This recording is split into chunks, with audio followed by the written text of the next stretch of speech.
Iya banyak hal ya. 25 tahun atau 24 tahun sampai 25 ya. Sejak tahun 2000 ya kita 2000 ya. bertemu. Iya, 25 tahun. Sejak Gus Dur jadi presiden. Iya, artinya gini. Kami ini orang yang setia pada Gus Dur, dipertemukan oleh Gus Dur di kabinet. Jadi Gus Dur jadi presiden, tiba-tiba ngangkat saya sebagai Menhan. Masyarakat kaget, termasuk Amin Rais juga, apa tuh? Gus Dur tuh ngapain ngangkat Mahfud? Dia mengerti apa tuh soal pertahanan katanya. Kalau hukum oke lah, tapi pertahanan apa tuh Mahfud gitu. Nah, menariknya Mas, ketika saya diserang begitu, saya mau mundur sebelum dilantik. Rapat di rumah saya enggak enak nih, saya memang enggak mampu kok di Menteri Pertahanan gimana. Nah, Sempat ada mau mundur ya? mau mundur. Ketika sedang rapat mundur itu, tiba-tiba Gus Dur nelpon. Nah, itu yang kalau orang pesantren menganggap Gus Dur itu wali. Karena begini, Pak Mahfud, ngapain kamu mau mundur? Nggak usah mundur, saya yang bertanggung jawab. Sudah saya pikirkan kamu Menteri Pertahanan gitu. Oh ya? Besok kamu harus ke Jakarta, saya lantik. Itulah kemudian saya bertemu Pak Luhut di kabinet. Nah, mungkin Pak Luhut punya cerita lain nanti soal pengaruh. Tentang cerita tentang Menteri Pertahanan tadi, Pak Luhut gimana bisa menceritakan? Tiba-tiba ada Pak Mahfud namanya, yang bapak orang militer gitu, tiba-tiba ini ada Mahfud Menteri Pertahanan, itu gimana ceritanya? Ya satu ketika dalam konteks ini juga sebenarnya Gus Dur tuh bilang sama saya, Pak Luhut nanti besok atau kapan saya segera mau lantik Menteri Pertahanan. Gus Dur bilang ke bapak? Menteri Pertahanan. Siapa Pak Gus? Ntar tahu dengar sendiri, orang hebat dari Jogja gitu. Oh. Saya bilang, oh Menteri Pertahanan gitu. Iya, biar sipil gitu. Ya udah, selesai terus tiba-tiba diumumin lah Pak Mahfud. Saya bilang, saya kenalan dong Gus gitu, saya bilang gitu. Ntar Pak Luhut lihat dah. Oh. Ya udah dilantik lah Pak Mahfud. Mahfud. Pak Mahfud, entah kenapa kita kok jadi terus juga ya cocok ngomong gitu. Oke. Terus dia bilang, Pak Luhut ini saya Menteri Pertahanan gimana? Gak usah khawatir Pak Mahfud, saya bilang tentara itu kalau pemimpinnya sudah dipilih pasti loyal. Jadi kalau Gimana baru cerita lagi itu? Jadi sebelum Gus Dur jadi presiden, oh ya, Pak Luhut itu kan duta besar. Duta besar di Singapura. Ya, ya. Betul. Pak Gus Dur berkunjung ke sana, lalu katanya Gus Dur nanti. Nah, gimana Pak? Gimana ceritanya? Ya, Gimana cerita ceritanya? gini. Jadi Luhut, sebelum jadi presiden Gus kok Dur? ada di sini? Saya duta besar katanya. Terus kata Gus Dur, udah besok saya mau jadi presiden. Kamu saya jadi angkat jadi menteri itu. Padahal waktu itu Gus Dur belum disebut, belum muncul. Gitu kan Pak Luhut. Gimana ceritanya? sebenarnya itu bulan puasa. Pengen dengar dari bapak. Bulan puasa. Jadi beliau kunjungan Pak ke sana? Belum bulan puasa. Saya diatur buka puasa sama beliau di Jatinegara ini. Terus ya buka puasa lah, kan beliau kiai besar. Saya dikenalkan oleh Pak Beni Murdani waktu itu. Oh, Pak Beni Murdani. Nah, ya jauh sebelum itulah, berapa tahun Ya, Pak. sebelumnya. Terus kita lagi mau belum buka puasa, dia bilang Pak Luhut nggak usah pergilah jadi duta besar. Dia bahasa Inggris, so, Pak Luhut tuh overqualified jadi dubes. Tetap di sini aja. Nanti sebentar lagi saya jadi presiden. Terus saya bilang, masa Gus, Pak Luhut puasa saya belum batal loh ya. Saya langsung mengkerut aja, saya bilang, wah ini dia besar. Bilang gini, gue tersinggung dia. Ya, enggak, bukan gitu Gus, maksud saya. Enggak, Pak Luhut. Ya, saya akan jadi presiden. Ya, saya kan sopan santun, oh iya Gus. Wah, syukurlah. Meskipun Pak Luhut dalam arti, ini nggak masuk akal. nggak masuk akal. Ya, saya kan rasional aja. Iya, iya. Gimana anunya bisa Iya, jadi iya, masuk iya. jadi presiden gitu. Ya sudah, saya akhirnya pergi juga ke Singapura, kan diperintah dilantik oleh Pak Habibie. Saya berangkat ke Singapura. Nah, saya berangkat ke Singapura, lantas ada tugas pokok saya harus membawa teman-teman konglomerat yang pergi ke Singapura balik ke Indonesia. Nah, terus saya dengar yang paling menghormati mereka Gus Dur. Nah, Oke. saya teleponlah Alwi Shihab. Saya bilang, Pak Alwi, Alwi. bisa nggak nih, bisa bawa Gus Dur nggak? Nah, saya bikin data diskusi di sini untuk beliau kasih address apa gitu. Bisa Pak Luhut, tapi kita nggak ada ongkos gitu. Saya bilang, wah, lah yuk nanti saya cariin lah ongkosnya dari mana gitu. Ya cari dapat ongkos lah. datanglah ke Singapura, bicaralah di situ. Waktu itu beliau ketua PBNU ya Pak ya? Masih ketua PBNU ya, betul ya Pak? Betul ya. Jadi waktu bicara di kedutaan, terus dia ngomongnya, kan saya bilang bahasa Indonesia, Iya. terus tiba-tiba dari belakang bilang, dia bilang,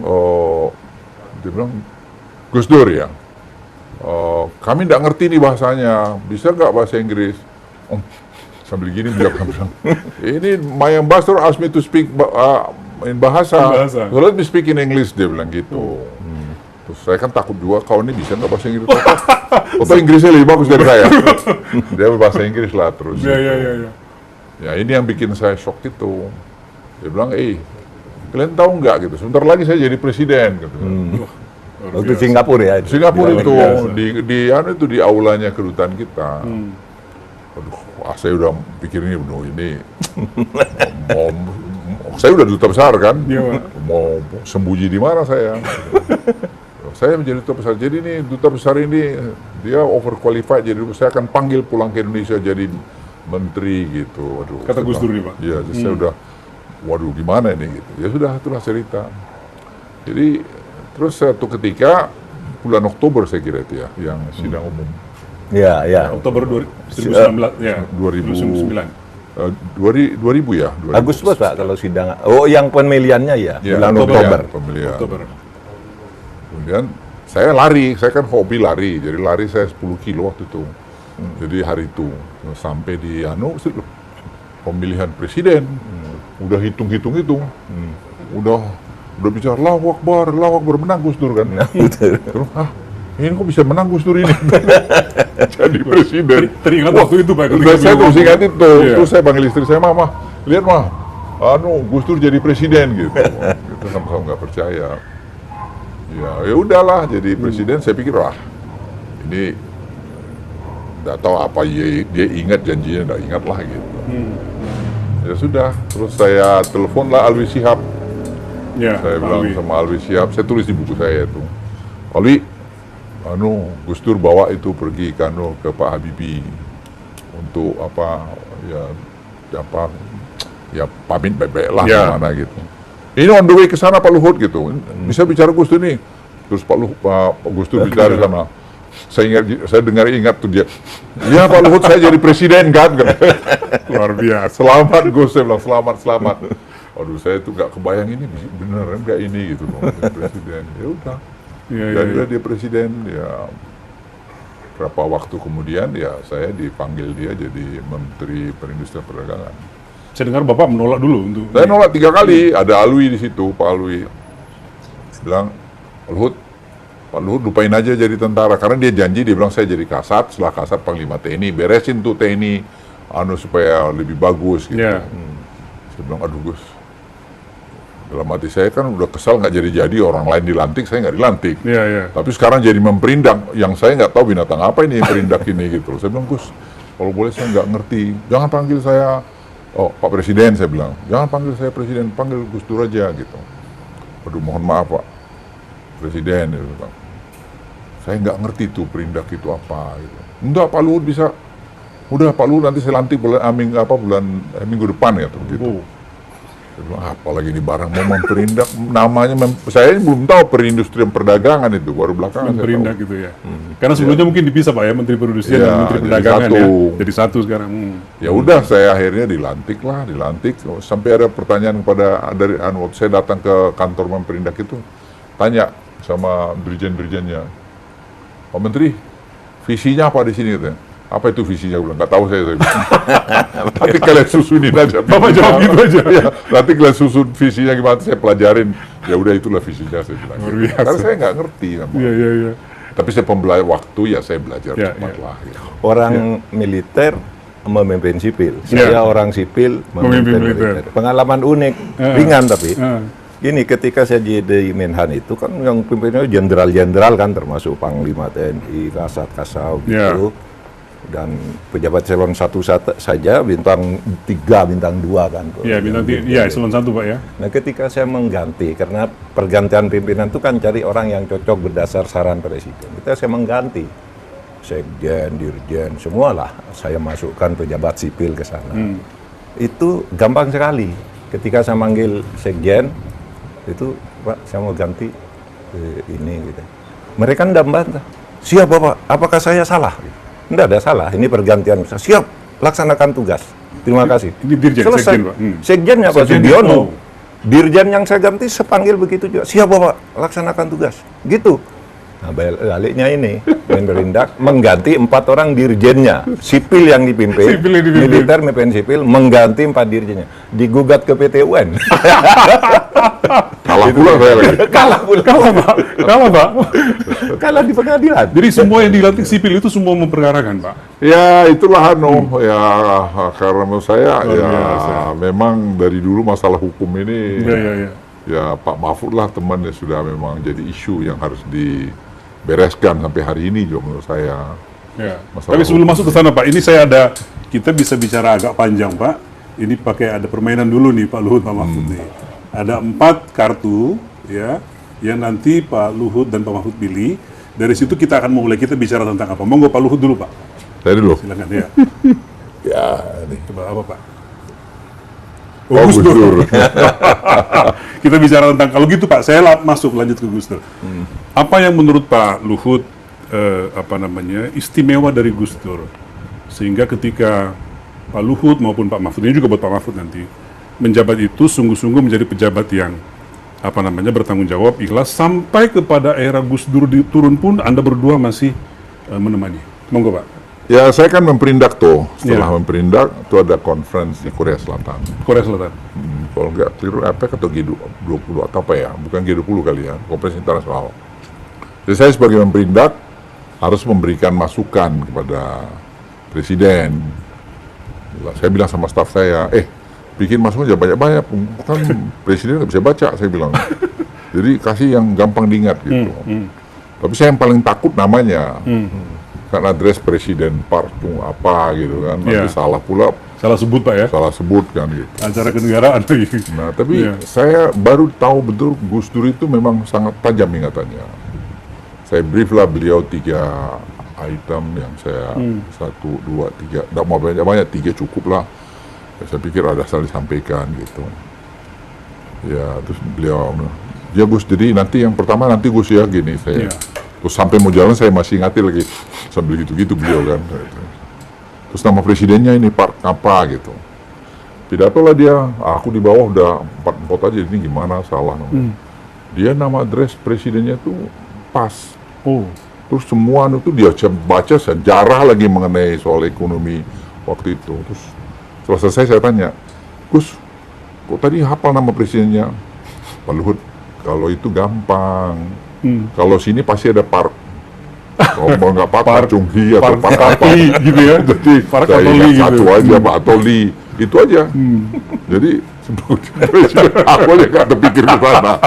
Jadi kalau menurut saya beliau itu ya sangat cerdas dan Cerdas, Pak, ya. ingatnya dengan sudah banyak gitu gangguan dan Iya. menurut saya orang yang sangat humanis ya, yang sangat baik ya. Ya itu kesan saya. Jadi orang mungkin ya ada yang maaf mungkin melecehkan begini begitu, menurut saya tidak benar. Makanya saya ke Pak Mahfud waktu itu saya bilang, Pak Mahfud harus lurusin tuh turunnya Gus Dur gitu. Sejarah tentang turunnya Gus Ya, Dur, Pak, ya, karena supaya tidak. menurut saya tidak ada pelanggaran Konstitusi. konstitusi yang dilakukan, tidak ada pelanggaran korupsi kan pengadilan Bulog. memutuskan, Bulog nggak terbukti, nggak ada. Terus kemudian pelanggaran apa gitu. Ya ini semuanya waktu itu ya mungkin Gus Dur juga sih bilang taman kanak-kanak lah, apalah gitu kan. Di DPR, Pak, ya. Ya, dan tapi Gus Dur ini orangnya persisten. Saya bilang, Gus, sudahlah damai aja lah dulu sama nanti kita konsolidasi, baru kita lawan lagi. Enggak, saya lawan, saya bener kok gitu. Jadi, Iya betul. Pak Mahfud ada cerita soal itu, Pak. Gimana? Iya sama. Jadi ketika sudah mau diturunkan itu kan lalu saya, Pak Arwi sama Khofifah diutus oleh Gus Dur ketemu Hamzah Has sebagai ketua umum P3. P3. Lalu bertemulah kami bersama Pak Taufik Kemas, Hamzah Has, Akbar Tanjung, didampingi oleh sekjen masing-masing. Oke. Kita, Pak, ini Gus Dur kan tidak ada salahnya, kenapa mau diberhentikan? Singkatnya terjadilah kesepakatan, Pak Taufik Kemas, ya udahlah Mas Dur nggak usah turun. Tapi ya besok kebijakannya diubah, menterinya dilomba, dan kami yang mengusulkan menteri, jangan Gus Dur milih sendiri gitu. Jadi nego lah kira-kira gitu, Pak, Kami ya? kan partai punya tokoh, masa ngambil sendiri yang bukan tokoh gitu, yang bukan tokoh partai diambil sendiri. Pak Luhut duduk ketawa. Saya sampaikan ke Gus Dur, nggak bisa, ini soal konstitusi, saya lebih baik jatuh, kata Gus Dur, daripada saya didikte oleh partai-partai. Itu Gus Dur. Jadi keteguhannya pada konstitusi Keteguh itu Jaya betul Gus Dur. ditunjukkan. Saya menghadap dia bersama Hilal Hamdi di berak meja tuh. Saya lebih baik menjadi presiden kalau saya mau didikte oleh partai. Konstitusi mengatakan ini sistem presidensial, artinya saya, kata Gus Dur. Ya jatuh, di urut-urutannya jatuh ayo. Udah mau kompromi. Itu dia. Sangat ini ya, ingatannya juga kuat. Kan waktu saya jadi Menhan tuh ada kerusuhan di Aceh ya. Pemberontakan gerakan Aceh Merdeka. Gerakan Aceh Merdeka, ya. Masif sekali. Mau berontak minta merdeka, apalah. Wah ini gimana nih keamanan kan. Saya telepon Gus Dur. Gus Dur waktu itu sedang Singapura. Gus ini di Aceh gawat ini. Apa? Ada demo besar-besaran Gus. Ribuan orang mengepung Masjid Baitur Rahman minta Gus Dur turun gitu. Apa katanya. Udah ini telepon orang ini aja. Yang mengagumkan bagi saya itu bukan soal dia meremehkan demo itu. Hafal nomor telepon, dia kan nggak bisa ngelihat. Ini namanya ini, namanya hafal luar kepala dia. Pak Mahfud menyaksikan itu. Loh, saya yang nerima, sehingga saya telepon orang-orang itu di Aceh gimana, hafal dia nomor teleponnya. Orang-orang itu kalau tentara sih saya bisa cari nomornya, kalau pejabat cari. Orang-orang tokoh masyarakat Aceh, ini nomor teleponnya. Yang pegang teleponnya ini, hafal dia banyak sekali. Nah, itu kata ini. Ingatannya sangat kuat, Gus Dur itu. Nah sekarang tentang apa namanya, kan menterinya Gus Dur ada banyak ya Pak Luhut ya, Pak Mahfud ya. Jadi, tapi pertanyaan saya, apa yang membuat Pak Mahfud dan Pak Luhut itu menjadi berteman, menjadi bersahabat Pak? Apakah punya pemahaman visi yang sama terhadap Gus Dur, sehingga dua-duanya bisa kompak dan bisa berhubungan sampai sekarang? Apa Pak yang kira-kira? Kami tidak pernah berjanji ya dengan Pak Luhut bahwa kami akan bersatu, akan kompak gitu. Tapi Gus Dur punya daya panggil mempersatukan ya kira. Karena idenya yang selalu dilontarkan itu selalu nilai yang rasional ditunjukkan itu dan berani. Pak Luhut tentara soalnya kan, lihat orang berani kayak gini kan seneng. Saya orang Madura seneng juga. Iya. Jadi sering ketemu. Tetapi yang sebenarnya lebih akrab lagi saya dengan Pak Luhut itu sesudah Gus Dur jatuh. Nah, orang baru jatuh kan kesepian ya. Nah, yang sering ketemu nemenin Gus Dur itu saya dan Pak Luhut ke rumah Pak Luhut. Sementara yang lain mungkin udah mulai meninggalkan gitu. Banyak yang meninggalkan. Banyak yang meninggalkan. Di Pak Luhut ini bukan karena ya, Pak Luhut diperhatikan betul tuh keluarga Gus Dur. Ya, Bu Sinta. Bahkan ajudannya tuh Sulaiman ikut enggak ya? Oh, Mas Sulaiman yang membawa keretanya Gus Dur itu. Begitu Gus Dur meninggal. Oh ya, ikut Pak Luhut. Pegawainya Pak Luhut sampai sekarang. Oh ya.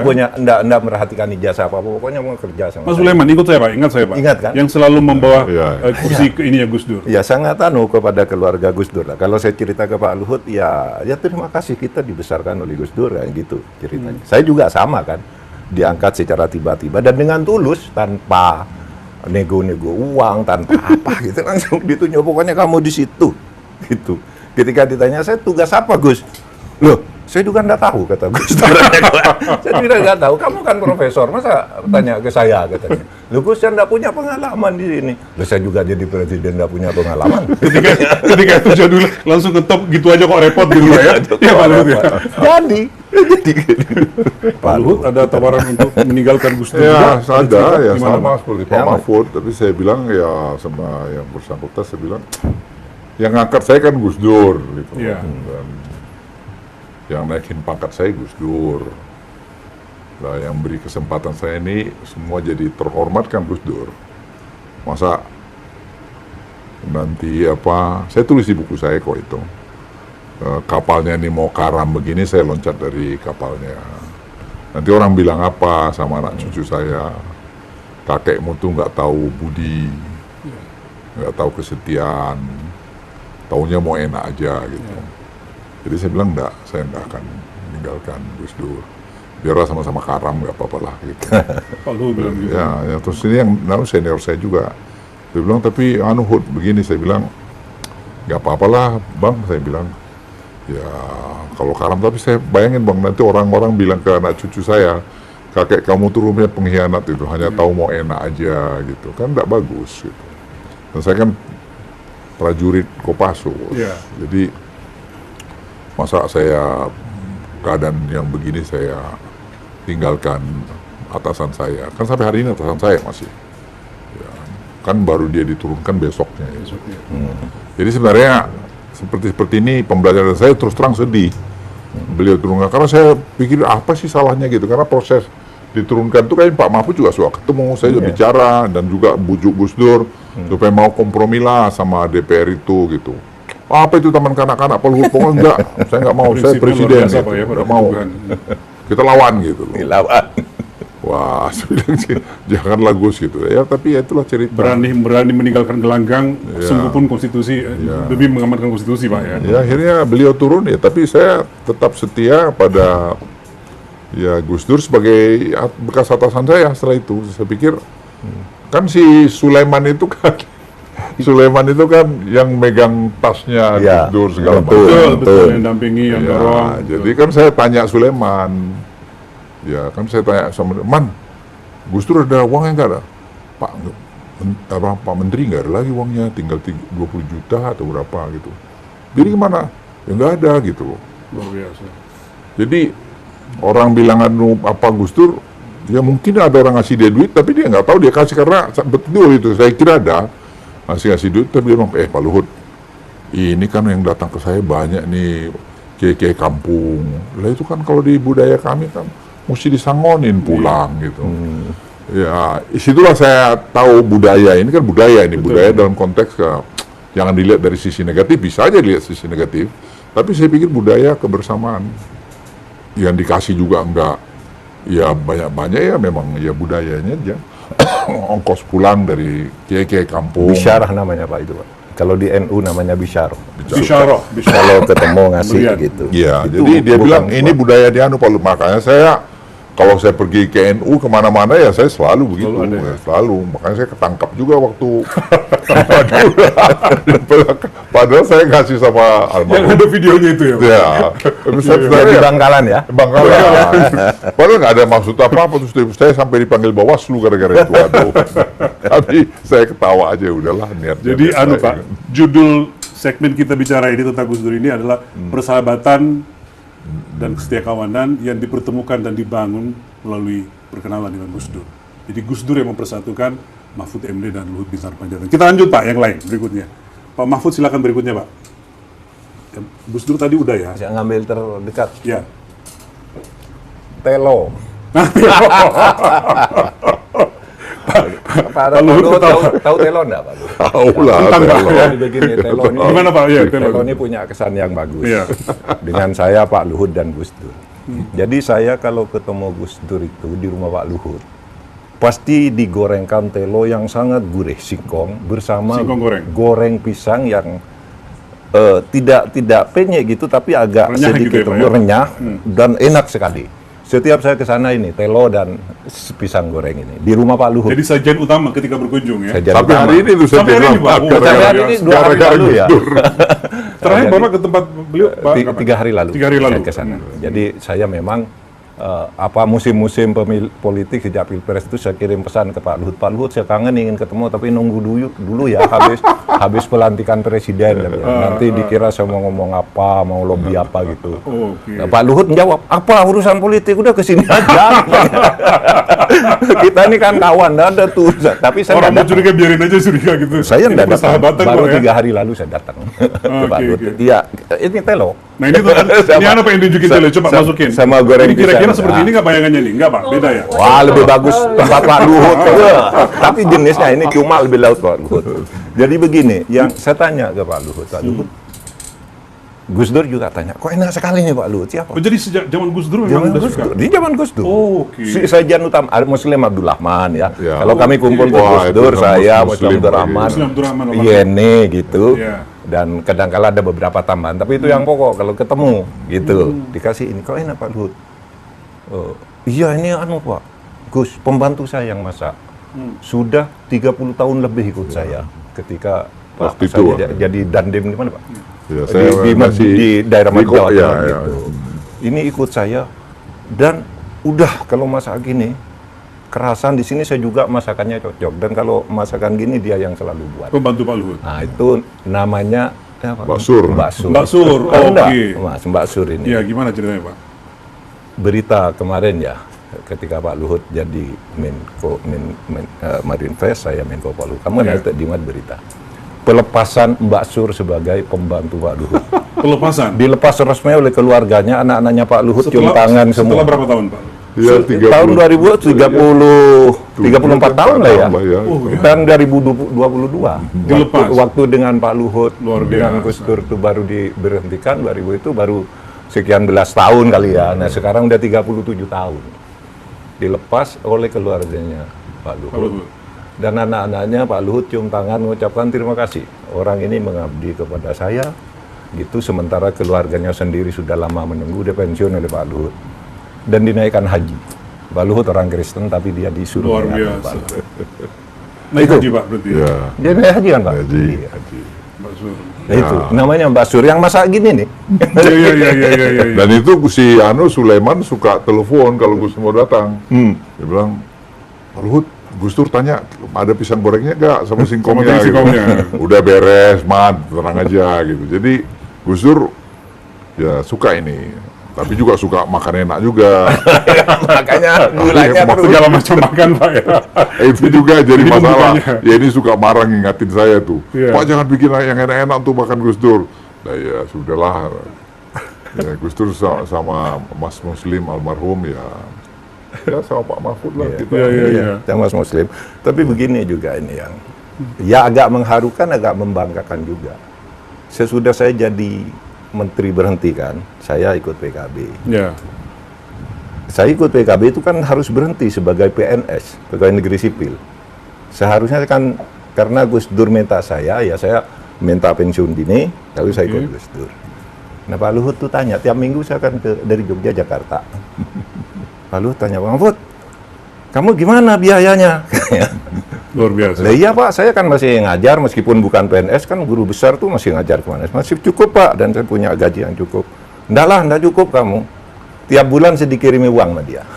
Luar biasa. Ini untuk tiket ke Jakarta dan untuk biaya pulsa telepon. Ini Temennya Gus ini Dur. bukan sekedar bestie nih kalau udah Iya, begini. iya, Pak. Iya Pak Luhut ya. Temennya Ini Gus jadi Dur. buka semua lah. Enggak, ini penting. Ini waktunya dibuka justru Pak. Itu tahun Ini waktu- 2001 sampai dengan 2004. Jadi Pak Mahfud waktu itu menaungi Pak Gus Dur kemana-mana ya. Iya, Dan karena Pak saya- Luhut, saya konsolidasi Pak Luhut habis itu partai. jadi pengusaha kalau nggak salah Pak ya. Pak Luhut Luhut pengusaha. pengusaha, Sudah oke. mulai tumbuh usahanya, jadi Baik. uangnya agak banyak dikasih ke saya.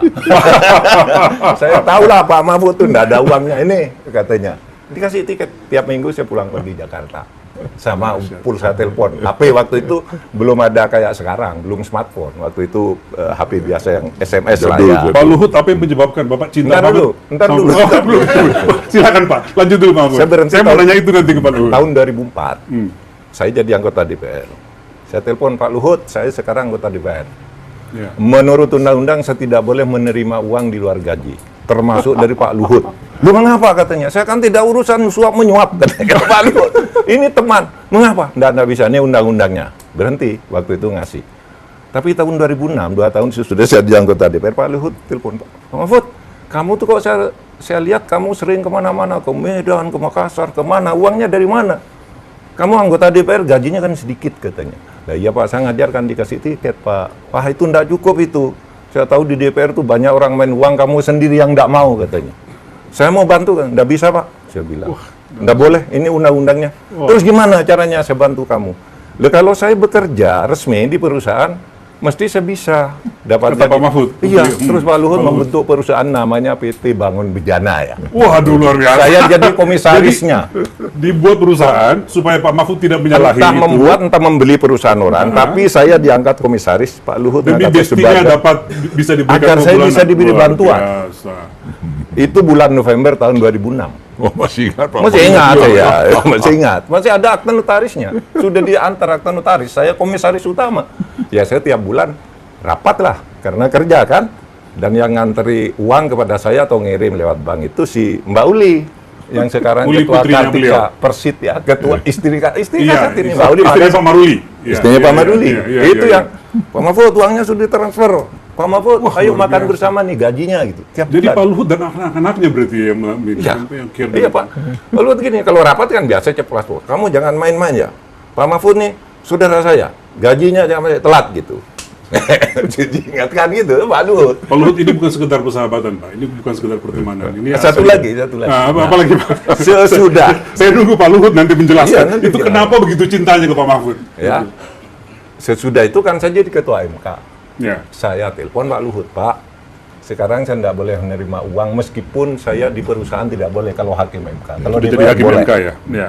Saya mengundurkan diri dari perusahaan Bapak. Nggak bisa, kata Pak Luhut. Saya kan tidak ada perkara di MK, urusannya di MK, Luar katanya. biasa. Pokoknya terus. Tapi pada akhirnya saya tetap mengundurkan diri. Nah, sejak itu saya berhenti dari bantuan-bantuan Pak Luhut secara langsung kayak gitu. Karena saya disiplin aturan, saya tidak boleh nerima. Kalau saya nerima diam-diam kan gampang kan. Datang aja ke Pak Luhut kan. Ya. Tapi saya aturannya tidak boleh kok gitu. Jadi, Nah. ya. Jadi Pak Luhut, terlepas bahwa Pak Mahfud itu miskin, Pak, gitu. Tapi maksud saya, Cukup lah, bantuannya ini agak berlebihan, Pak. Apa yang mendorong Pak Iya. Luhut sampai sebegitunya memperhatikan Sebenarnya, sahabat sejati ini? Sebenarnya ya Pak Mahfud memang, ya gimana, Gus Dur itu sama Pak Mahfud kan sayang banget gitu.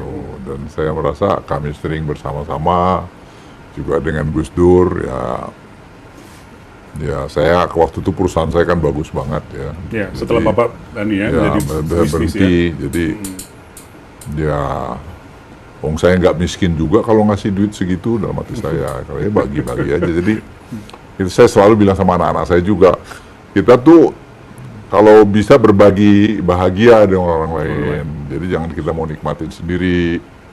Ya, yang saya kasih sama Pak Mahfud juga apa sih, nggak ada nilainya juga sih, kecil menurut saya ya. Ya, Walaupun yang dibantu sangat merasa ya, terbantu. ya, tapi kami jadi teman aja, jadi gimana ya? Ya, nggak selalu juga kita sama pikirannya. Ya. Ya, istri saya juga senang sama keluarganya Pak Mahfud. Ya, saya cerita, bantuin aja Pak kalau bisa gitu. Ya, terus saya punya prinsip sih, bantu orang kenapa sih kalau kita juga nggak rugi. Ya. Dan kalau bisa, dan kalau kita mampu. Karena saya selalu bilang sama teman-teman saya, doa terbaik itu buat baik. Ya. Ya nggak usah kita berdoa banyak-banyak ke gereja begini, tapi kelakuan kita nggak benar, nggak bantu orang buat apa? Jadi saya selalu, itu prinsip buat saya. Jadi saya bilang kalau saya bisa, apalagi saya dikasih, ini kan rezeki dikasih ini semua kan bukan maunya kita. Maunya Tuhan itu, maunya alam ini kan. Lah, saya malah bantu Pak Mahfud, bantu teman-teman itu malah tambah banyak uang saya. Oh, luar Jadi biasa. saya nggak merasa ada. Berkah itu istilahnya Pak ya. Ya, bantuan jadi itu saya berkah. pikir apa poinnya, saya nggak pernah merasa, dan saya udah ingat-ingat itu. Saya nggak pernah ingat juga saya bantu-bantu Pak Mahfud itu. Akhirnya kalau Pak Mahfud itu cerita, ya Pak Luhut saya ini kantor mau sewa gini-gini gitu. Ya. Jadi sewakan kantor di Yang sini. kantor kita ini. Oh, Terus saya baru bilang, tahu saya Pak. Iya, Ya, kantor bagus itu. Kantor Pak. bagus itu dari Terus Pak waktu Mahfud. itu saya tanya berapa, beres Pak Mahfud, tenang aja nanti kita sewain lah, gampang. Tapi saya nggak pernah ada sama Pak Mahfud ya nggak pernah. Ya. Ya kita berteman aja sama, dan itu saya kira saya bukan dengan Pak Mahfud aja, ada teman-teman lain yang saya bisa Yang lain bantu. juga Pak ya.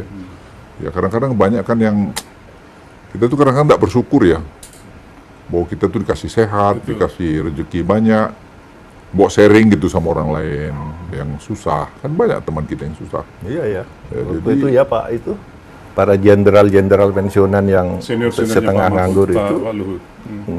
kerja di mata Pak Luhut lah, dikasih uang Pak Luhut. Kan pensiunan tentara pensiunnya kecil kan, jadi mereka Presiden tentara tuh jalan tuh kan cuma 4 juta. Iya. Oh, ya, Pak Luhut kurang dikasih 4 juta. Jadi ya, dikasih ya dipasang sebagai komisaris ini swasta ya, bukan komisaris itu Iya. perusahaannya Pak Luhut. Oke Pak, kita lanjut Pak. Ini asik betul ini. ada dua lagi Pak Mahfud, silakan Pak. Pak Luhut boleh. Seperti Pak. Beda tetapi kompak. Kira-kira begini maksudnya nih Pak. Pak Luhut itu kan backgroundnya militer, Pak ya. Pak Mahfud sipil. Ya. Lalu secara kultur juga Batak Protestan, ini Madura santri. Pak Luhut orangnya tegas, ya. komando gitu ya. Pak Mahfud itu besar di iklim akademik yang bisa berbeda pendapat apapun. Kenapa bisa ketemu kimiawinya, Pak? Di titik mana itu bisa ketemu? Beda tetapi jadi kompak. Itu perlu, Pak. Perlu ada inspirasi yang perlu kita dapatkan. Siapa, Pak Mahfud atau Pak Luhut dulu? Iya. Pak Mahfud. Ya itu, karena kami punya idealisme yang sama tentang Indonesia itu. Idealisme yang sama tentang Yang Indonesia. dibangun oleh Gus Dur itu. Kita Oke, harus, lagi-lagi balik kepada tokoh ya, yang sama kita dimiliki. harus jaga Indonesia ini. Oke. Kita tidak boleh mengambil sesuatu dari Indonesia secara berlebihan, tapi kita harus memberi banyak ke Indonesia karena Indonesia ini sudah memberi berkah kepada kita. Sehingga dia arahannya Gus Dur itu jaga Indonesia sebagai negara Pancasila yang penuh toleran, kebersatuan, dan terus berjuang tegakkan hukum, berantas korupsi. Itu yang selalu dikatakan oleh itu. Kami bertemu di situ Jadi sebenarnya. penting memang figur Dengan- yang satu untuk sama-sama memberikan nilai, Pak ya. Iya, jadi kami Punya- selalu punya kalau ini yang ada sama. masalah-masalah yang di luar ribut, kadang-kala kami bertiga ngobrol, ini masalahnya apa? Dan gitu kan. Iya. Lalu terus kami berteman di situ. Meskipun tentu kalau yang terakhir di kabinet Pak Jokowi, saya tandem dengan Pak dalam banyak hal tandem. Dengan Ketemu Pak Luhut. apa yang Menko Polhukam dan Menko Marves. iya, saya sering rapat di rumah Pak Luhut, Iya. di kantor Pak Luhut sering rapat tempat Polhukam. lebih mudah saya dengan Menko yang ini. Saya telepon, saya ke sana gitu. Karena ada kadang-kala masalah yang tidak bisa diselesaikan oleh satu Menko. Pernah suatu saat, ya, saya nangkap 2 kapal penyelundup minyak dari Iran dan dari Panama. Tangkap sudah oleh Bakamla, ada bukti penjualan pelemparan minyak kotor, perusakan lingkungan, ada senjata api di dalam, tangkap oleh Bakamla. Nah tiba-tiba nih kan laut ini diurus oleh banyak institusi, ada Polairut, polisi, ada angkatan laut, ada bea cukai, Ada perhubungan, iya, ada betul. KKP, Ada semuanya banyak sekali. ngurus. Betul. Nah ketika ini ditangkap, gitu, ternyata tidak kompak. Ada yang bilang ini pelanggaran pidana, ada tidak. Waktunya sudah hampir habis. Ketika rapat dengan, ya Pak pelanggaran pidana, tapi tidak jalan kan. Masing-masing ketika perhubungan jalan, bea cukai tidak mau. Iya. Ketika ini jalan, ini tidak mau. Akhirnya saya rapat Pak Luhut, ini soal laut. Ini sulit sekali ini. Orang sudah menyelundup gitu, tidak boleh ditangkap loh. Oleh siapa katanya? Ini. Semuanya ini tidak ada yang lingkungan hidup bilang ini bukan pencemaran lingkungan hidup katanya. Belum diteliti di laboratorium. Polisi bilang itu bukan senjata api ilegal karena kapal memang boleh bawa senjata api. Itu bukan macam-macam lah, bukan semua gitu. Akhirnya udah rapat ke tempat saya, ada Pak Luhut. Kumpulkan semua angkatan laut, Polri, perhubungan. Pak Luhut hadir di tempat Bapak. Lalu hadir, saya cerita ini harus ditangkap. Pak Luhut bilang, kamu jangan macam-macam ya kepada Republik ini. Tangkap sesuai dengan kebijakan Menko Polhukam. Tangkap. Kalau enggak, Kalau bukan karena tandem pertemanan itu. iya, jadi- akhirnya masuk dihukum penjara orangnya. Dihukum penjara, dua nakoda kapal ini dihukum. Didenda sekian miliar, tapi kemudian Menteri Luar Negeri yang datang minta maaf, sudah dipulangkan, semua denda kami bayar, penjaranya dianggap selesai pulang. Gitu. Pak Luhut ada cerita tentang itu Pak? Tentang bagaimana menjadi mitranya Pak Mahfud di pemerintahan, bagaimana saling backup, saling support? Ya, saya lihat idealisme Pak Mahfud ya memang bagus, orang yang lurus, yang ingin berbuat bagus buat Republik, ya kenapa tidak gitu. Iya. Ya, saya kan pernah Menko Polhukam juga, jadi Betul. saya rasakan gimana pekerjaan di situ. Jadi kami suka telepon-teleponan, ya menyelesaikan banyak masalah. Karena Republik ini kan banyak sekali masalahnya. Iya. Orang gampang kritik, tapi kalau di dalam juga kadang-kadang berhenti sendiri juga. Oh kayak gini toh gitu ya. Kalau kebahagiaan diam juga. Jadi Tapi ya, soal hukum Pak Luhut ikut saya terus. Oke. Jadi beberapa kali masalah di kantornya itu perdebatan masalah hukum. Misalnya soal sawit, soal macam-macam lah. Kan biasanya kalau sudah ketemu dipanggil KPK, Polri, Kejaksaan, Perhubungan, semua menteri dipanggil. Lalu ada konsep begini, gimana nih Pak Mahfud hukumnya? Padahal sudah ada keputusan. Pak itu salah loh. Ini yang ini boleh terus, ini soal sawit, tapi yang ini harus terus nih proses hukum. Diskusi berdua dengan Pak Luhut. Enggak, di depan Oh, di depan orang, Pak oke. Luhut bilang, ini Menko Polhukam sudah bilang gitu, laksanakan. Selesai. Oh. Jadi kalau hukum itu Pak Mahfud, beliau bilang, di depan sidang itu. kita yang di luar itu nggak tahu itu ternyata seperti itu di dalam pemerintahan, bahwa masing-masing punya tugas, tapi ada hal-hal karena kedekatan Bapak sama prinsip sehingga memudahkan pekerjaan. Ya banyak. Banyak. Ya. Soal hubungan luar negeri yang banyak. Banyak. Soal Laut Cina Selatan apa kami rapat malam dengan Pak Luhut. Kalau Pak Luhut merasa pernah kasus seperti itu juga, misalnya Bapak Ya merasa banyak dengan Pak Mahfud saya kira banyak sekali. Itu kan mengenai fair flight information, Ya, mengenai ekstradisi, mengenai DCA. Fair yang Singapura berarti Pak, ya? Saya selalu, karena saya masalah hukum itu sangat hati-hati. Jadi kita mesti tanya ahlinya. Ya. Ya ahlinya Pak Mahfud, ada di kantor saya Pak Lambok. Tanya dia, ini gimana sih sejarahnya undang-undang begini-gini. Tapi officially kan Pak Mahfud, ya saya undang Pak Mahfud. Ya, seperti kelapa sawit yang dicerita Pak Mahfud. Ya. Itu sampai sekarang oleh Presiden Prabowo kan dipakai jadi landasan untuk mengambil langkah-langkah. Oh, oke. Yang pendapatan lain yang bisa Ya, dihasilkan dari situ Pak ya. Sekarang bicara Karena perekonomian efisiensi, negara. bicara apa itu semua sekarang menjadi polisinya Presiden Prabowo, dan menurut saya sih ya sangat benar. Kita harus membangun ekosistem yang bersih, tidak bisa hanya pakai slogan-slogan aja. Fakta integritas itu tidak main itu. Jadi kita bangunlah ekosistemnya supaya orang nggak bisa korupsi atau terkurangin untuk korupsi itu. Ya seperti e-katalog, seperti Simbara, kelapa sawit, Simbara, nikel dan seterusnya. Dan sekarang kita bikin government teknologi. Sebenarnya pada dasar itu bagaimana kita mau nggak gitu. Nah saya banyak bekerja dengan Pak Mahfud untuk itu. Ya, tapi kalau kita mau nyari salah orang, ya banyak aja. Nanti kalau di sorga aja kalau nggak mau cari salah lagi. Jadi ya sudah, kita harus bisa memilah-milahkan lah dengan arif. Mana yang yang ini memang keterlaluan gitu. Karena kalau kita urut ke belakang ya banyak salah kita juga, otonomi daerah misalnya itu kan juga banyak menimbulkan masalah waktu itu. Ya. Jadi kebebasan yang berlebihan di bawah, mereka bikin peraturan yang satu sama lain tumpang tindih. Sekarang mulai tertib, peraturan-peraturan itu tumpang tindih. Jadi kita harus harmonisasi lagi tuh. Dan itu memerlukan keberanian juga untuk membuat keputusan-keputusan itu. Keberanian Pak ya, tidak semata-mata kecermatan keberanian, kecermatan juga. Jangan nggak bisa juga kita berani tapi nggak cermat. Jadi itu menurut saya penting. Nah, ya kalau nggak begitu nggak akan selesai kita. Ya, saya pikir Pak Mahfud jadi tempat saya juga tanya soal hukum. Ya. Benar nggak ini gitu. Ya, di samping kantor saya ada Pak Lambok tadi. Jadi saya kira kalau kita kompak, kita beda pendapat boleh-boleh aja. Ya. Dan itu saya kira suatu hal yang yang umum, itu nggak akan perlu dipersoalkan. Ya. Kita kakak beradik aja bisa beda pendapat. Tapi jangan jadi musuhan, jangan jadi dendam. Itu saya kira juga nggak bagus. Ya, Gus Dur itu kan ya segitu juga. Dia mana pernah marah sama orang lama-lama, saya lihat. Ya. Tidak pernah itu, kalau setahu saya ya. Dia ngomel-ngomel kadang-kadang. Gitu. Ya udah selesai. Ya kami setelah beliau pensiun ya dia suka marah-marah juga sih kadang-kadang. Kalau kami lagi makan sama Pak Mahfud sama almarhum ya Mas Muslim Abdurrahman. Ya kita banyak juga cerita dongeng-dongeng sana sini. Tapi saya belajar banyak dengan Gus Dur dan ya dengan Pak Mahfud, kita berteman. Ya kemarin kita beda di situ ya sudah. Saya bilang Pak Mahfud telepon Pak Luhut, ketemu. Naik sini, urusan apa?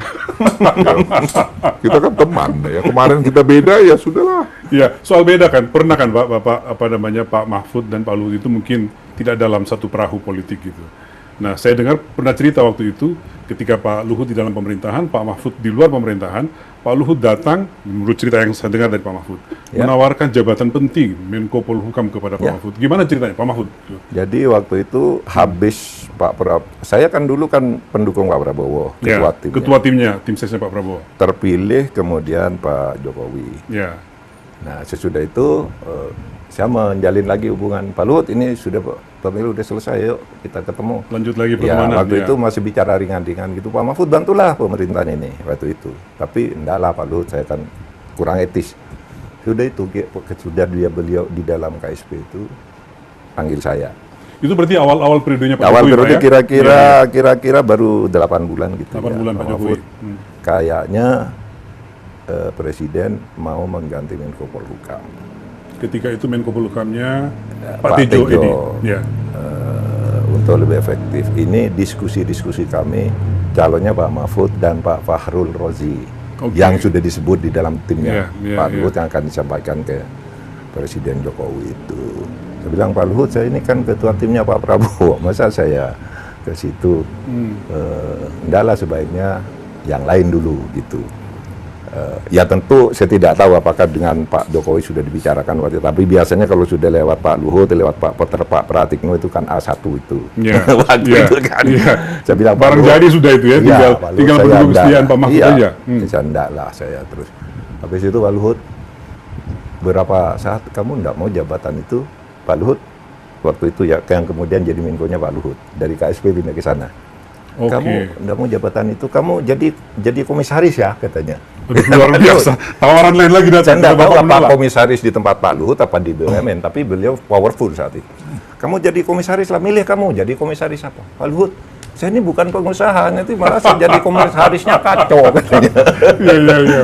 Jadi komisaris. Pak Mahfud nolak lagi? Iya, nolak waktu itu. Ya ini sudah zaman Pak Jokowi. Padahal Bapak udah nggak di pemerintahan kan sebenarnya. Saya di luar pemerintahan. Itu kan nggak secara hukum nggak masalah toh. Lalu waktu Pak Luhut ini yang mungkin banyak orang nggak tahu. Waktu Pak Luhut Menko Polhukam itu digagas lah dibentuknya UKP PIP, Unit Kerja Presiden Pembinaan Ideologi Negara. Itu yang sekarang jadi BPIP. Itu depan Pak Luhut. Karena dia berpikir Pak Mahfud ini harus kerja gitu. Luar biasa. Tapi saya bilang saya tidak mau di pemerintahan. Jadi gitu cerita lahirnya BPIP, Pak? Iya, dari kantor Kemenpora saya itu sama Pak Mahfud itu. Safi Marif, Masa Magnis Suteno, Yudi Latif, saya di kantor Pak Luhut. Kalau urusan ideologi saya mau. Kita kerja P4 dulu. P4 dulu. Jadi saya bilang, Pak Mahfud, kenapa nggak kita usulin ke Gus Dur, ke Pak Jokowi. Ya itulah kan digodok Pak Mahfud, ada Pak Magnis Suseno, Pak Safi Marif, yang Yudi Latif, anak muda yang kita tokohkan. Yang Yudi Latif itu soal Pak Mahfud yang bawa itu yang hebat. Ini yang hebat Pak, saya bilang. Dengan Pak Taufik Kemas, dengan Bu Mega ini cocok. Waktu itu alasan Pak Mahfud kalau masuk di eksekutif tidak etis, tapi kalau untuk urusan ideologi Bapak mau. Artinya saya petugas negara, petugas pemerintah, kan gitu kan, beda kan. Meskipun orang sulit membedakan, bagi saya beda. Ini ideologi itu untuk siapa saja. Jadi embrio BPIP itu di kantor Pak Mahfud ya? Di kantor Pak Luhut. Itu ya? Nah, Pak Luhut pindah ke kantor Merves itu digarap di sana penyelesaiannya. Peraturannya itu saya, Pak Lambo, Pak Luhut, gini. Jadilah UKP, PIP itu. Tapi kemudian ketika kita milih Bu Mega usul lebih baik badan namanya. Kalau karena UKP itu presiden berhenti ya berhenti gitu kan. Unit kerja presiden itu harus diganti. Kalau ini harus melembaga, namanya badan gitu. Nah itu sebenarnya lahirnya dari sana, gitu. Ketika ya tentu lalu banyak variasi yang menambahi, tapi inti BPIP itu lahir dari kantor. Dari situ. Luar biasa. Ketika kami mau sama-sama memberi peran terhadap negara ini. Ada cerita tentang itu Pak Luhut? Ya saya kira yang dibilang Pak Mahfud udah betul sekali. Ya gitu ya. Ya kita lihat P4 itu kan bagus sebenarnya. Jadi, ya kita coba hidupkan lagi, tapi dalam konteks lebih kontekstual gitu. Dan Besti kebetulan bisa menggarap itu kira-kira gitu ya. Gitu. Terus Yudi Latif waktu itu yang sangat yang paling aktif Yudi Latif. Kalau kita sih mungkin seminggu sekali dipanggil untuk diskusi, yang sehari-harinya Yudi Latif dan Pak Luhut. Karena saya juga dengan Pak Mahfud tuh, kita juga sebenarnya yang sama-sama mikirin mengenai undang-undang Cipta Kerja itu. Ya, Omnibus Law di sini Pak. Pak Sofian Jalil sebenarnya. Jadi Pak Sofian Jalil ini istilah Omnibus Law ini kita tidak familiar kan. Terus dia bilang ada di Amerika Omnibus Law, itu satu undang-undang merangkum berbagai macam undang-undang. Karena kalau satu-satu direvisi, kapan selesainya? Lalu kemudian dikembangkan. Jadi begini, ingat ya Pak Luhut, saya ingatkan ya. Jadi waktu itu kan Pak Jokowi itu habis dari Tanjung Priok. Dia marah, kenapa?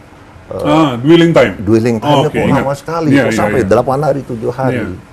Apa tidak bisa 2 hari atau 3 hari? Lalu Pak Darmin Nasution, bisa Pak, kami atur. Ternyata sampai berbulan-bulan tidak bisa. Diskusi di tempat Pak Luhut, apa masalahnya? Masalahnya kalau diselesaikan di Bea Cukai, nanti di belum selesai, di intelijen belum, di kehakiman belum, di KKP belum. Jadi semuanya jadi lama, gitu. Terus gimana, kata Pak Luhut. Waktu itu saya ingat yang dipanggil Pak Luhut itu Pak Jimli, saya, dan Umar Senwaji. India Andirianto, Andrianto sana. Ya. dibuat aja Pak satu pintu undang-undang. Kami usul begitu. Itu omnibus law itu. Bisa kata Pak Luhut. Lo bisa banyak kok undang-undang. Jadi undang ini dicabut bagiannya, ini bagiannya dicabut, jadi satu pintu bisa Pak. Nah terus itu bergulir omnibus law itu. Semula untuk laut. Ya, Tapi untuk kemudian tadi. untuk cipta kerja seluruhnya berkembang. Ya itulah dengan Pak Mahfud kita dalamin dan kemudian digulirkanlah Undang-Undang Cipta Kerja itu. Dan sebenarnya sekarang kalau mau dibikin omnibus law lagi karena masih banyak, karena Presiden Prabowo ini kan jelas sekarang maunya lebih Banyak kencang yang gitu ya. yang diperbaiki, ya. Ya, jadi saya juga usulin. Kemarin dia ngomong kan, beliau ngomong di mana di dekat Bogor ini Ya, di Sentul, Pak. Sentul. Ya. Ya kalau saya perlu dekret, saya mau perlu perpu atau perubahan, saya akan lakukan supaya membawa efisiensi. Itu saya kira kan message yang sangat jelas ya. Dan itu saya pikir ya perlu kita lakukan lagi nanti pendalaman mengenai mana-mana yang tidak harmonis gitu. Karena waktu dibuat zaman Anda misalnya undang-undang ini atau PMK ini memang cocok. Ya. Tapi zaman sekarang setelah 10 tahun, 15 tahun atau mungkin 20 tahun udah nggak jalan malah menghambat. Ya perlulah diperbaiki, diharmonisasi, dan itu harus ada keberanian. Sepanjang tidak ada konflik of interest. Makanya saya selalu bilang jangan ada orang yang toxic itu. Maksud saya itu, jadi makanya saya dorong tadi e-katalog. E-katalog ini kan membawa perubahan yang orang nggak banyak sadar loh. Sekarang tuh semua belanja pemerintah sudah 80% sekarang melalui e-katalog. Mana ada yang OTT lagi? Kan tidak ada. Ya. Saya bilang OTT kampungan ada yang marah. Padahal jangan lupa yang membuat e-katalog itu ikut juga dari direktur pencegahan dari KPK. Orang terus main marah aja. Dia masih gaya dulu, senang ada drama-drama penangkapan 50 juta. Ini sekarang menghemat ratusan triliun loh. Penyelamatan negara, Ya. Pak, ya, uang negara. Sekarang itu 40% kita bisa lakukan. Tapi kita masih nemukan kelemahannya. Terus perbaikin. Jadi yang dibangun adalah ekosistemnya. Jadi hukum dengan tadi sistem teknologi yang bagus. Itu sekarang sedang berjalan. Dan saya pikir apa yang disampaikan Presiden Prabowo di Sentul kemarin itu sangat doable. Sangat doable. Jadi negara yang kaya gini, hasilnya itu harus ada dalam negeri kita. Sekarang, mana pernah cadangan devisa kita 151 billion dolar. Sekarang ini kan. Dan ini angka terus akan naik. Pak, ya. Ya bahwa kita masih ada masalah di sana sini ya pastilah. Jadi kalau kita mau segera, saya kira ya kita semua harus kompak. Makanya kalau kita beda, tadi Pak Mahfud udah bilang, ya kita beda, masa terus-terusan beda. Ya. Masa kita kalau kemarin berseberangan terus-terusan berseberangan, Presiden Prabowo kan gitu juga, semua kan dirangkul, ditemenin. Tapi jangan dendam. Jangan dendam, itu yang saya lihat kadang-kadang ada teman-teman tuh masih ingat, oh begini, apa sih emang lu aja yang benar. Coba kamu juga salah, gimana? Kan bisa jadi. Atau semua yang di langit ini ada waktunya, Jal. Ya. Semua ada waktunya. Jadi dulu lu berkuasa betul, tapi sekarang waktunya sudah mulai fading in. Saya merasa saya udah 77 tahun. Saya harus 77 about tahun, time. ya. Ya. Jadi kita kadang-kadang yang ini merasa bahwa aku yang bikin kau. Lantas kau harus turut terus sama aku. Ya, nggak bisa begitu dong. Jangan pernah begitu. Nggak pernah berpikir begitu. Akhirnya kita jadi musuhan. Padahal membangun negara ini nggak bisa musuhan, berkawan. Saya lihat Presiden Prabowo, dia bilang sama saya, dia bilang, Bang, ngapain kita bermusuhan, Bang? Terangkul aja semua. Dan saya lihat bagus. Dan spirit itu saya pikir yang harus kita kembangkan di Republik ini. Ya, pertemanan, persahabatan. Kita beda boleh ngomong baik-baik. Saya dengan Pak Mahfud, ya kami beda waktu kemarin Pilpres. Sekarang kita dulu lagi makan goreng pisang, beliau, saya bilang, Pak. Ini contoh yang luar biasa nih, Pak. Ya, Pak Mahfud kemarin masih mau datang ke rumah saya berapa hari yang lalu lah ya. Dia bilang gini, Pak, urusannya apa? Saya bilang. Ini Pak masih politik, Kau sandain. datang saja, Kalau saya. tidak ada urusan politik, kesini aja. Makan goreng pisang kita sama singkong. Telo udah nunggu gitu, Pak, ya. Satu lagi, Pak, netizen nih. Saya buka aja nih. Semir rambut. Semir rambut. Ini netizen ini, Pak, bintanya. Biasa julid-julidnya netizen. Jadi apa yang membuat Pak Mahfud dan Pak Luhut itu ya tetap kinclong, lah. On point istilahnya, barang punya itu tetap bersih, rapi, hitam itu apa, Pak? Semirnya kayak apa? Semir dong, pakai semir. Pakai semir, Ya, Pak. pakai semir dulu. Saya pakai semir biasanya ya sebulan sekali gitu ya. Oh, sebulan sekali? Ya dulu. Nah, sekarang sudah bisa di rumah kan banyak yang dari sampo sekarang. Semir itu bisa pakai sendiri kan. Sambil sampo saya disemir juga. Sampo, ambil ini, nunggu 5 menit, bila sudah hitam lagi. Terus terang, orang itu ada kalau kepalanya itu kalau rambutnya tidak putih, kepalanya botak. Iya, Ya iya, kan? iya. Kalau kepalanya tidak botak, Rambutnya yang putih. iya gitu kan. Nah saya tidak botak nih sampai sekarang. Iya, iya, Itu Pak iya. Luhut tidak botak. Itu makanya Pak. Tapi rambutnya Iya. putih sebenarnya ini di Putih, sini. tapi kena semir. Iya, sekarang sering semir. Pak Luhut nggak? Biar Terus kelihatan semir lah. kalau Sebulan kali atau model Pak Mahfud sambil sampo juga? 3 minggu, 20 hari lah. 25 hari ya. Ada anu juga tuh bikin tag saya di mana di Instagram saya. Dia bilang, "Opung, semir rambutnya," kata. Waduh, diliatin juga rambutku ini. Julid pasti namanya netizen, makanya kita kasih pertanyaan ini. Tapi Ya, menurut mereka Pak Dunggunya, Pak Mahfud dan Pak Luhut itu menjaga tampilan, Pak, rambut terutama. Saya nggak ada pengaruhnya buat saya. Udahlah, udah begini, udah tua juga, mau diapain juga. Tapi gini Mas, Iya, iya. saya punya kesan dengan Pak Luhut yang sangat mendalam sampai sekarang itu. Ya semuanya tadi saya Ya, ceritakan. ini kaitannya dengan pertanyaan saya, Pak. Kira-kira Kesan inspirasi mendalam. apa yang didapatkan dari persahabatan yang sangat Iya, baik dan ya, damai ini? saya akan jelaskan itu dari satu pengalaman. Ketika saya jadi ketua MK, saya akan ribut dengan Polri. Ketika kasus Cicak Buaya. Ketika Cicak Buaya, Bapak jadi ketua Mahkamah Sampai Konstitusi. Ya. pengawal-pengawal dan ajudan saya Cabut. ditarik. Saya sendirian loh, pejabat tinggi negara. Dan itu menegangkan Pak waktu itu ya. Kemana-mana tidak ada yang ngawal. Betul. Iya, iya. Polisi mengundurkan diri. Kan kalau menurut undang-undang polisi mengundurkan diri disersi harus dipecat.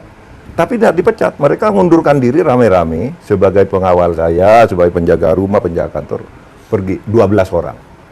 Aduh, saya bilang. 12 itu semua pengawalnya berarti Iya, ya. pengawalnya cuma 3 ya. Tapi Ya, perangkatnya yang iya, lain. yang perangkat, yang jaga Iya. pintu, jaga apa gitu. Semua serentak mengundurkan diri ketika saya nyatakan Bibit Chandra Hamzah dan Bibit tidak salah. Tidak salah. Saya jalan kemana sendiri, kok bahaya betul ini. Di kantor, teman-teman bilang, sekjen saya, Janet, sudah Pak, nanti nyewa swasta saja gitu. Nah, suatu saat, saya ingat Pak Luhut, Pak Luhut ini kan punya orang banyak aja. Terus saya telepon Pak Luhut, ini saya tidak punya pengawal nih. Gimana, kenapa? Lah ini loh, kasus Cicak Buaya, sudah saya selamatkan Bibit dan Chandra. Ini saya oleh polisi mau dikriminalisasi, ditakut-takuti, tidak ada pengawal gitu. Saya mau nyewa, udah jangan khawatir. Nanti akan ada yang membantu Pak Mahfud. 2 Kopassus, saya tidak tahu Kopassus benar apa tidak. Tapi Pak Luhut bilang gitu. Bukan dari Gultor. Dari Gultor, dari Gultor Pak. Pengawal saya kan selalu ada 2 orang. Iya. Ya, sampai hari ini selalu 2 orang. Pak Cukup lah Mahfud 2 telepon orang. Pak Luhut. Ya nelpon, ya sudah Mas, jangan khawatir. Ini nanti kamu kemana-mana sudah ada yang ngawasi. Bener, saya ke Jogja. Ketika itu Pak Luhut tapi Pak Luhut pedagang, udah di bisnis ya. sudah di bisnis. Kan Bukan waktu saya mengganggu ketua posisi di saya pemerintahan, menjabat, Pak Luhut tidak di pemerintahan. luar Tapi kami biasa. sering ketemu. Udah, jangan khawatir terus. Betul, saya ke Jogja hanya berdua dengan Sespri yang kecil itu, bukan tentara gitu. Waduh, biasanya disambut rame-rame, tidak ada yang nyambut. Tapi begitu saya keluar, ada orang berbisik, Pak, saya orangnya Pak Luhut katanya. Bapak Wow. tenang aja, ini nomor telepon saya. Bapak aman di sini gitu. Sampai ke sana pengamanannya Pak Iya, Luhut ya. dari sana. Saya Sampai ke Jogja situ. sudah ada yang jemput. Ya kan tidak benar juga Pak Mahfud ya, masa digitukan. Ketua MK waktu itu. Ketua MK, Ya, Pak. Ya, MK. itu kan nggak fair juga dong gitu kan. Ya terus saya bilang saya selalu dikasih 2 pengawal saya. Sampai hari ini saya selalu, saya cuma 2. Ya. Udah kau pergi sana. Terus tanya, Bapak yang ngapa? Nah, siapa yang mau bunuh saya, saya bilang. Jadi pengawal Pak Luhut sendiri yang Ya, dikirim. saya kirim, saya kasih Oke. sama berapa, ada 2 hari. 2 hari ya, 2 hari sampai Karena dapat sudah itu kembali. Oh, polisinya saya telepon balik. Kapolda. Ya. Saya bilang nggak benar kalian ini, saya bilang. Masa itu ketua MK diginikan, janganlah. Terus saya kasih pengawal saya dari Kopassus, saya bilang. Kopassus. Gitu. Terus tuh datang digantikan. Datang. Ya, jadi saya Dan bilang, bener ngawal Mas, saya makan ya, saya coba makan sama istri bersama pengawal gitu. Terus yang ngantar makanan itu, pelayannya itu datang, Pak, itu ada teman Bapak di situ, katanya Bapak makan tenang aja gitu. Saya lihat, oh ini orang tadi yang di bandara, yang dikirim Pak Luhut. Gila ya, sampai ke sana ininya. Iya. Iya, iya, iya. Nah, saya dari merasa nyaman, tapi 2 hari sudah itu polisinya datang minta maaf dan nyuruh saya milih pengawal yang sekelas apapun Bapak milih aja gitu. Kembali aja. ya itulah hidup. Luar biasa, luar biasa, Pak. Kita sungguh dapat inspirasi yang sangat kuat dan pelajaran buat kita Pak, buat kami juga buka pada netizen bahwa contoh persahabatan antara Pak Mahfud dan Pak Luhut itu sungguh-sungguh bisa menjadi pelajaran dan inspirasi buat kita semua. Perbedaan kadang-kadang terjadi, tetapi kemudian ini penting Pak. Ini levelnya mesti menaikkan level itu. Perbedaan terjadi, tapi kemudian mensikapi perbedaan itu dengan sangat dewasa dan itu tidak membuat menjadi satu sama lain menjadi Saya masalah. potong dikit ya. Iya Pak. Pernah saya ulang tahun Itu Pak Mahfud tuh ngasih saya hadiah, saya kata hadiah, Iya. menulis di koran apa itu? Di koran. Oh ya, di media Koran massa. Sindo, koran Sindo. Sindo. Kiai Luhut. Tulisnya Kiai Luhut dan Romo Muslim. Saya bercerita gitu. Iya, itu kolom Bapak di Sindo? Iya, Pak Luhut itu seandainya dia orang Madura pasti jadi kiai. Yang sikapnya baik sekali kok, seperti kiai, santun. Muslim itu seumpama lahir di Batak, saya bilang. Saya Mahfud kalau lahir di Batak mungkin jadi Romo juga, saya bilang, jadi pendeta. Sebagai orang yang ulang tahun, Enggak. itu kado ulang tahun seperti apa? Ya Pak? tulisan Iya. saya di ulang tahun. Ulang tahun Pak Luhut saya memberi tulisan itu. Ya, Iya. tulisan itu. beliau Bahwa nulis. ada orang sebenarnya tidak usah karena perbedaan agama itu lalu bermusuhan. Saya dengan Pak Luhut itu sudah seperti santri, Iya. sesama santri, kiai sama kiai gitu Iya. lah. Yang penting kan bangsa dan kemanusiaan gitu. Ada tulisannya tuh di Sindo, masih ingat Pak Luhut? Sehingga saya, Gimana, Pak? saya terharu sekali Iya. ya. Terharu sekali. Kok sampai Pak Mahfud tuh nulis di koran ulang tahun saya dan memberikan apresiasi Iya. tinggi sekali. Saya bilang, saya nggak kayak gituan lah Pak Mahfud, saya ya biasa-biasa aja. Udah, ini pendapat saya kok katanya. Ya, terima kasih lah Pak Mahfud. Gitu, Oh, ya. luar biasa. Saya pikir kita juga bangsa ini harus Iya, Pak. membawa sikap-sikap Persis. ya saling memaafkan dan kemudian bersatu untuk membangun republik gitu. Ya. Masa terus-terus dendam? Itu tidak mudah, Pak. Itu makanya itu pelajaran penting betul, Pak. Ya masa Buat kita dendam siapapun ya. terus nanti Mas Rizal. Ya. Udah Anda marah terus sepanjang.